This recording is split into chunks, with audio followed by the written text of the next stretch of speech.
കൊച്ചിയിലെ കാനറ ബാങ്കിന്റെ ഒരു ശാഖയിൽ പുതുതായി ചുമതലയേറ്റ മാനേജറുടെ ബീഫ് നിരോധനം ജീവനക്കാരെ പ്രതിഷേധത്തിലേക്ക് നയിച്ചു. ബാങ്കിന്റെ ക്യാന്റീനിൽ ബീഫ് വിളമ്പുന്നത് വിലക്കിയ മാനേജറുടെ തീരുമാനത്തിനെതിരെ ബാങ്ക് എംപ്ലോയീസ് ഫെഡറേഷൻ ഓഫ് ഇന്ത്യയുടെ നേതൃത്വത്തിൽ ജീവനക്കാർ ബീഫ് ഫെസ്റ്റ് സംഘടിപ്പിച്ചു. ഈ സംഭവത്തിന്റെ ചിത്രങ്ങളും വീഡിയോകളും സമൂഹ മാധ്യമങ്ങളിൽ അതിവേഗം വൈറലായി. ബീഹാർ സ്വദേശിയായ റീജിയണൽ മാനേജറാണ് ക്യാന്റീനിൽ ജീവനക്കാർക്ക് ബീഫ് വിളമ്പുന്നത് നിർത്തിവെക്കാൻ നിർദ്ദേശം നൽകിയത്. ഇത് ജീവനക്കാർക്കിടയിൽ വലിയ അതൃപ്തിക്ക് കാരണമായി. പുതിയ മാനേജർ മാനസികമായി പീഡിപ്പിക്കുകയും അപമാനിക്കുകയും ചെയ്യുന്നതായി ജീവനക്കാർ നേരത്തെ ആരോപിച്ചിരുന്നു. ഇതിനിടയിലാണ് ബീഫ് നിരോധനം എന്ന വ്യക്തിപരമായ വിഷയത്തിൽ അദ്ദേഹം ഇടപെട്ടത്. ഇത് ജീവനക്കാരുടെ രോക്ഷം വർദ്ധിപ്പിച്ചു. ഭക്ഷണം എന്നത് ഓരോ വ്യക്തിയുടെയും സ്വകാര്യമായ തിരഞ്ഞെടുപ്പാണ്. ഇന്ത്യയിൽ ഓരോ വ്യക്തിക്കും അവർക്ക് ഇഷ്ടമുള്ള ഭക്ഷണം കഴിക്കാനുള്ള അവകാശമുണ്ട്. ബെഫി നേതാവ് എസ് അനിൽ മാധ്യമങ്ങളോട് പറഞ്ഞു, ഞങ്ങളുടെ ബാങ്കിലെ ക്യാന്റീനിൽ തിരഞ്ഞെടുക്കപ്പെട്ട ദിവസങ്ങളിൽ ബീഫ് വിളമ്പാറുണ്ട്. എന്നാൽ ഇനി ബീഫ് വിളമ്പരുത് എന്ന് മാനേജർ ക്യാന്റീൻ ജീവനക്കാരെ അറിയിച്ചു. ഇത് ഞങ്ങളുടെ വ്യക്തിപരമായ കാര്യങ്ങളിലുള്ള കടന്നുകയറ്റമാണ്. ആരെയും ബീഫ് കഴിക്കാൻ ഞങ്ങൾ നിർബന്ധിക്കുന്നില്ല, എന്നാൽ ഇത് ഞങ്ങളുടെ പ്രതിഷേധമാണ് എന്നും അദ്ദേഹം കൂട്ടിച്ചേർത്തു. ജീവനക്കാരുടെ പ്രതിഷേധം ബാങ്കിന്റെ ഓഫീസിന് പുറത്ത് ബീഫും പൊറോട്ടയും വിതരണം ചെയ്തുകൊണ്ടായിരുന്നു. ഈ പ്രതിഷേധം സോഷ്യൽ മീഡിയയിൽ വലിയ ചർച്ചകൾക്ക് വഴിവെച്ചു. KT ജലീൽ MLA അടക്കമുള്ള പ്രമുഖർ ജീവനക്കാരുടെ നിലപാടിന് പിന്തുണയുമായി രംഗത്തെത്തി. എന്ത് ധരിക്കണം, എന്ത് കഴിക്കണം, എന്ത് ചിന്തിക്കണം എന്ന് തീരുമാനിക്കേണ്ടത് മേലുദ്യോഗസ്ഥരല്ല എന്ന് KT ജലീൽ ഫേസ്ബുക്കിൽ കുറിച്ചു.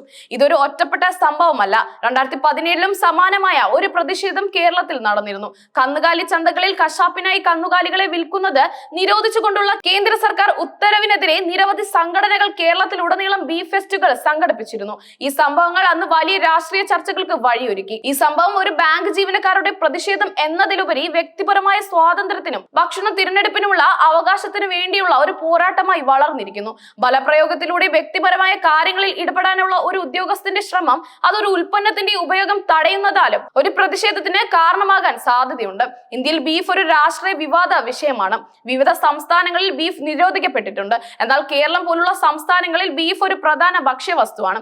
അതുകൊണ്ട് തന്നെ കേരളത്തിൽ ബീഫ് നിരോധിക്കാനുള്ള ഏതൊരു നീക്കവും ശക്തമായ പ്രതിഷേധത്തിന് വഴിയൊരുക്കും. കാനറ ബാങ്ക് മാനേജറുടെ ഈ നടപടി ഒരു പ്രാദേശിക പ്രശ്നം മാത്രമായിരുന്നില്ല. ഇത് ഭരണഘടനാപരമായ അവകാശങ്ങളുമായി ബന്ധപ്പെട്ട ഒരു ചോദ്യമായി വളർന്നു. ഒരു മാനേജർക്ക് ഒരു പൊതുസ്ഥാപനത്തിലെ ക്യാന്റീനിൽ എന്ത് വിളമ്പണമെന്ന് തീരുമാനിക്കാൻ അവകാശമുണ്ടോ? പ്രത്യേകിച്ച് അത് ജീവനക്കാരുടെ ഇഷ്ടത്തെയും സ്വാതന്ത്ര്യത്തെയും ബാധിക്കുന്ന ഒരു വിഷയമാണെങ്കിൽ.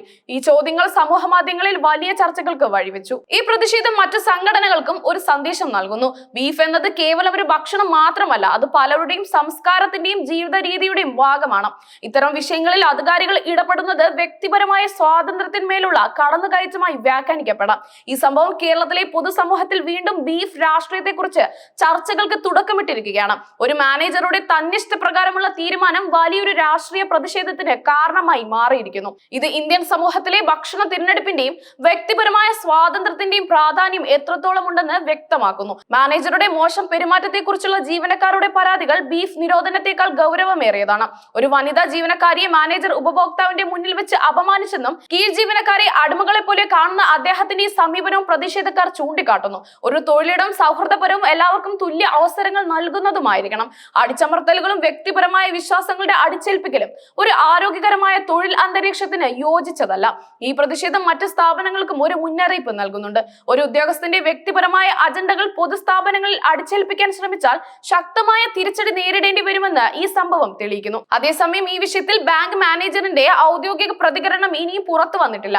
ജീവനക്കാരുടെ പരാതിയിൽ മാനേജ്മെന്റ് എന്ത് നടപടി സ്വീകരിക്കുന്നു എന്നത് ഈ വിഷയത്തിന്റെ ഭാവി നിർണ്ണയിക്കും. ഇന്ത്യയിലെ വർദ്ധിച്ചു വരുന്ന രാഷ്ട്രീയ ധ്രുവീകരണത്തിന്റെയും സാംസ്കാരികപരമായ സംഘർഷങ്ങളുടെയും പ്രതിഫലനം കൂടിയാണ് ഈ സംഭവം. ഭക്ഷണം, വസ്ത്രം, ആചാരങ്ങൾ തുടങ്ങിയ വ്യക്തിപരമായ കാര്യങ്ങൾ പോലും രാഷ്ട്രീയവൽക്കരിക്കപ്പെടുകയും വിവാദങ്ങളിലേക്ക് വലിച്ചിഴക്കപ്പെടുകയും ചെയ്യുന്ന ഒരു കാലഘട്ടമാണിത്. കൊച്ചിയിലെ കാനറ ബാങ്ക് ജീവനക്കാരുടെ പ്രതിഷേധം ഈ പ്രവണതകൾക്കെതിരെയുള്ള ഒരു ചെറിയ ശബ്ദമായിരിക്കാം. എന്നാൽ ഈ ശബ്ദം ഇന്ത്യയിലെ ഓരോ പൗരനും തങ്ങളുടെ വ്യക്തിപരമായ അവകാശങ്ങൾ സംരക്ഷിക്കാനുള്ള ഒരു ഓർമ്മപ്പെടുത്തൽ നൽകുന്നുണ്ട്.